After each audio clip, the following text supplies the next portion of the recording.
Who are Adivasis. So last video में हमने story board पढ़ा था जिसमें कि हमने हेलेन और सोमा की कहानी पढ़ी थी, किस तरीके से उनके दादाजी ने उन्हें बताया कि वो अपने जो उड़ीसा में जहाँ पे वो रहते थे, उनका जो गांव था, किस तरीके से उसको छोड़ के उन्हें मजबूरी में बाहर आना पड़ा, टाउन में आना पड़ा और धीरे धीरे करके वो दिल्ली में आ गए। तो अपनी पूरी स्टोरी जो है उन्होंने शेयर की अपने बच्चों के साथ।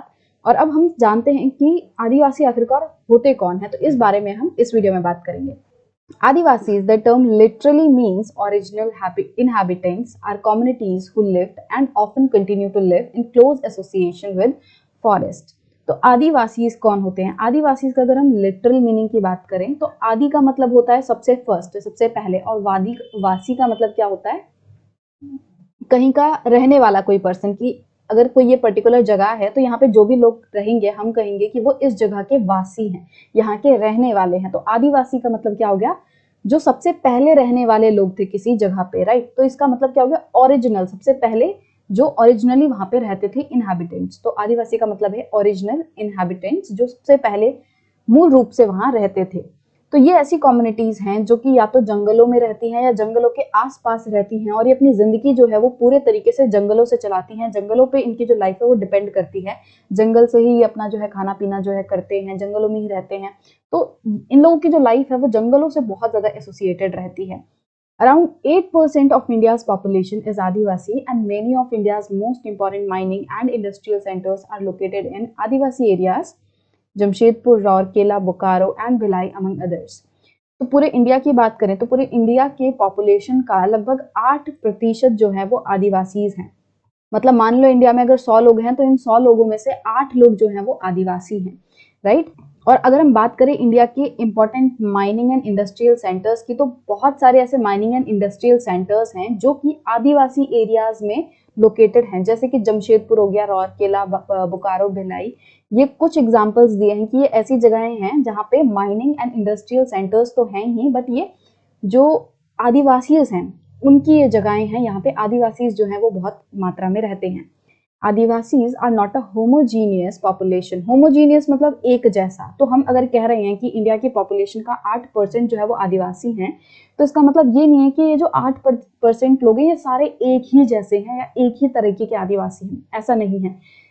आदिवासी जो है वो भी अलग अलग आदिवासी हैं। यहाँ पे लगभग 500 डिफरेंट आदिवासी ग्रुप्स जो हैं हमें इंडिया में देखने मिलेंगे।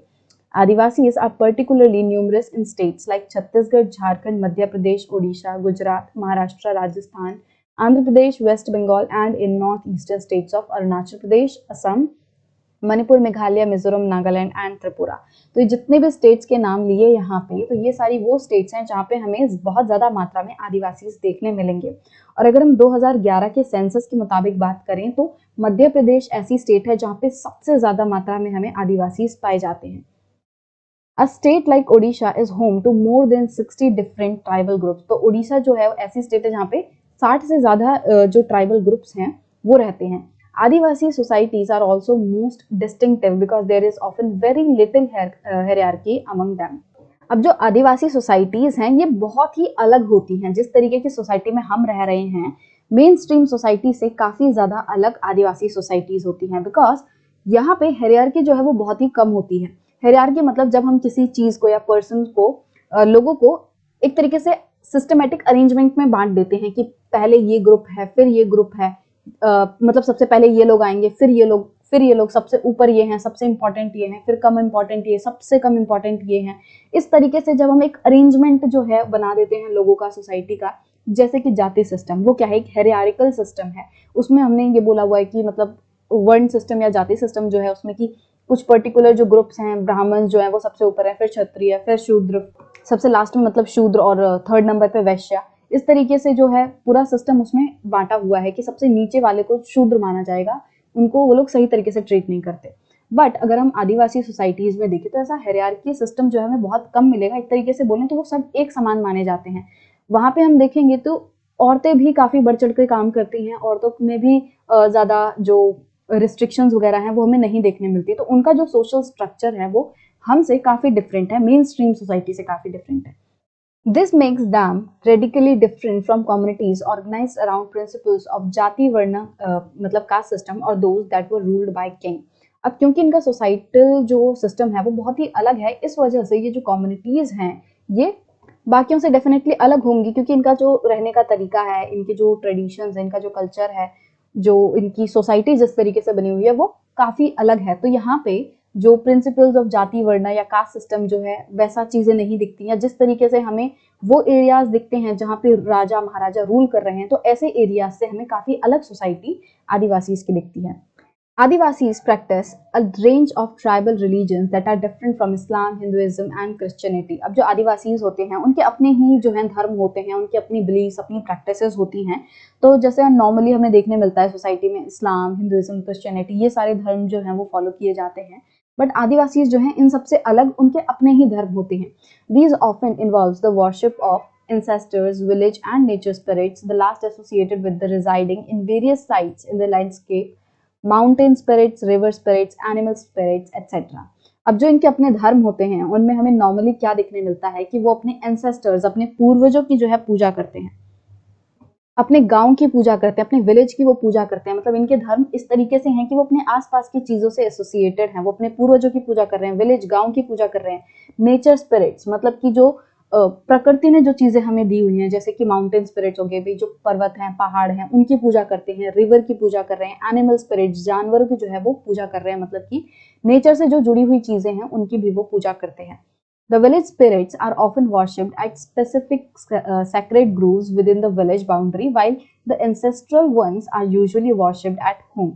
तो ऐसी स्पिरिट्स, ऐसी एक तरीके से देवी देवता जिनको कि पूरा गांव पूजता है, उनको गांव के एक पर्टिकुलर एरिया में पूजा जाता है। मतलब ये पूरा गांव है मान लो, तो गांव का एक पर्टिकुलर एरिया जो है वो स्टैब्लिश कर दिया जाएगा कि यहाँ पे हम अपने जो देवी हैं, देवता हैं, उनकी पूजा करेंगे। बट वहीं हम बात करें एंसेस्ट्रल स्पिरिट्स की, मतलब सभी पूर्वजों की, तो सभी अपने अपने घर में अपने अपने पूर्वजों को पूजते हैं वहां पे। मतलब कि गांव में कोई पर्टिकुलर जगह जो है वो पूर्वजों के लिए नहीं है, सभी लोग अपने पूर्वजों को अपने अपने घरों में पूजते हैं। बट जो विलेज स्पिरिट है, जो ऐसे देवी देवता हैं जो पूरा गांव पूज रहा है जिनको, तो उनके लिए पर्टिकुलर जगह जो है वो स्टैब्लिश है। Additionally, Adivasis have always been influenced by different surrounding religions like शक्ता, बुद्धिस्ट, वैष्णव, भक्ति एंड क्रिश्चियनिटी। अब ऐसा तो है नहीं कि हमेशा से ऐसा होता रहा है कि जो ट्राइबल लोग हैं वो एकदम अलग रह रहे हैं और जो मेन स्ट्रीम सोसाइटी है वो एकदम अलग है, ऐसा नहीं है। इनमें धीरे धीरे एसिमिलेशन जो है वो होता रहता है, कुछ ना कुछ इंटरेक्शन जो है वो होता रहता है। कुछ ट्राइबल्स जो है वो हो सकता है अपने गांव से निकल के, अपनी जो जगह है वहां से निकल के बाहर कहीं शहर वगैरह में चले जाएं, तो वहां से वो बहुत कुछ सीखेंगे, वहां के वो धर्म देखेंगे, वहां के जो रीति रिवाज है वहां पे देखेंगे, और वहां से कुछ सीख के वो जब लौट के आएंगे तो अपने जो गांव वाले हैं, घर वाले हैं, उनको भी वो सिखाएंगे।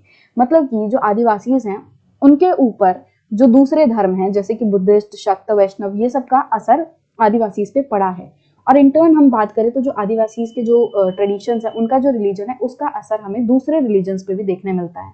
मतलब आदिवासीज का रिलीजन और दूसरे रिलीजन, ये दोनों एक दूसरे को इन्फ्लुएंस करते हैं। कुछ चीजें जो है आदिवासीज जो है वो दूसरे रिलीजन से सीखेंगे और कुछ दूसरे रिलीजन वो आदिवासी के रिलीजन से सीखेंगे। For example the Jagannath cult of Odisha and Shakti and tantric traditions in Bengal and Assam. तो अगर हम एग्जाम्पल के तौर पे बात करें तो जो जगन्नाथ हमें कल्ट दिखता है, तो देखो जगन्नाथ में क्या था कि जो जगन्नाथ भगवान है वो ट्राइबल्स के अपने कोई एक तरीके से देवी देवता थे। बट धीरे धीरे करके क्या हुआ, जब ये भक्ति मूवमेंट वगैरह चला तो धीरे धीरे करके जो वहाँ के लोग हैं उन्होंने जगन्नाथ जो भगवान है उनको भगवान नारायण से जोड़ना स्टार्ट कर दिया कि जगन्नाथ जी जो है वो भगवान विष्णु के जो है वो एक तरीके से रूप हैं।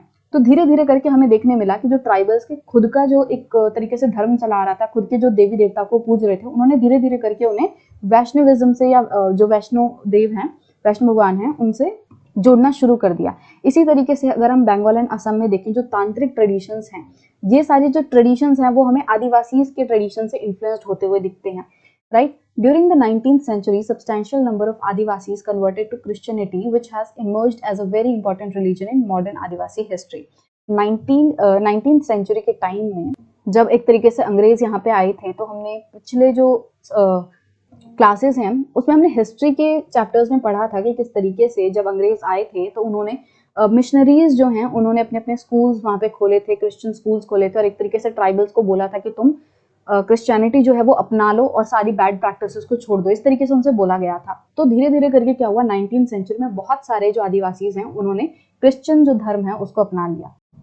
और अगर हम मॉडर्न आदिवासी हिस्ट्री की बात करें तो मॉडर्न आदिवासी हिस्ट्री में क्रिश्चियनिटी जो है वो एक इम्पॉर्टेंट रिलीजन बन के सामने आता है, क्योंकि 19th सेंचुरी के टाइम पे काफ़ी सारे लोगों ने जो है अपने आप को क्रिश्चियन धर्म में बदल लिया था, तो इसीलिए आदिवासी जो हैं अब उनके लिए ये एक इम्पॉर्टेंट धर्म बन चुका है। Adivasis have their own languages, most of them radically different from and possibly as old as Sanskrit. तो आदिवासीज का जिस तरीके से अपना खुद का धर्म है, इसी तरीके से उनकी खुद की बहुत सारी लैंग्वेजेस भी हैं, और ज़्यादातर ऐसी लैंग्वेजेस जो हैं वो संस्कृत से अलग हैं, और हो सकता है कि ये जो लैंग्वेजेस हैं वो उतनी ही पुरानी हो जितनी कि हमें संस्कृत भाषा देखने मिलती है, which have often deeply influenced the formation of mainstream Indian languages like Bengali. और ज़्यादातर हमें ये देखने मिलता है कि मेन स्ट्रीम जो इंडियन लैंग्वेजेस हैं जैसे कि बंगाली, राइट, तो ऐसी भाषाओं के ऊपर ट्राइबल लैंग्वेजेस का काफ़ी ज़्यादा इन्फ्लुएंस रहा है, ठीक है। Santhali has the largest number of speakers and has a significant body of publications including magazines on the internet और इन ई-ज़ाइन्स। मतलब सांथली जो भाषा है ये ऐसी ट्राइबल भाषा है जो कि सबसे ज़्यादा नंबर में बोली जाती है, बहुत ज़्यादा लोग जो है सांथली भाषा बोलते हैं, और इस भाषा की खुद की बॉडी ऑफ पब्लिकेशन है, मतलब ये लोग खुद जो है अपनी बुक्स वगैरह मैगजीन्स जो हैं वो पब्लिश करते हैं सांथली भाषा में। हमें इंटरनेट पे इनकी ई मैगजीन्स और ई साइंस जो हैं वो देखने मिल जाएंगी।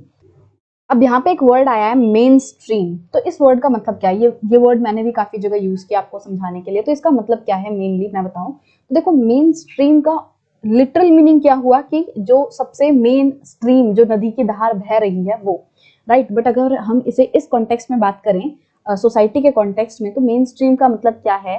वैसी कम्युनिटीज, वैसे लोग जो कि सबसे डोमिनेंट हैं, ठीक है। ये पूरा हमारा एक देश मान लो, तो इसमें कुछ बहुत सारी अलग अलग कम्युनिटीज हैं, राइट। सबसे बड़ा सर्कल जो है वो ऐसी कम्युनिटीज हैं जो सबसे ज्यादा एक तरीके से एक जैसे लोग हैं।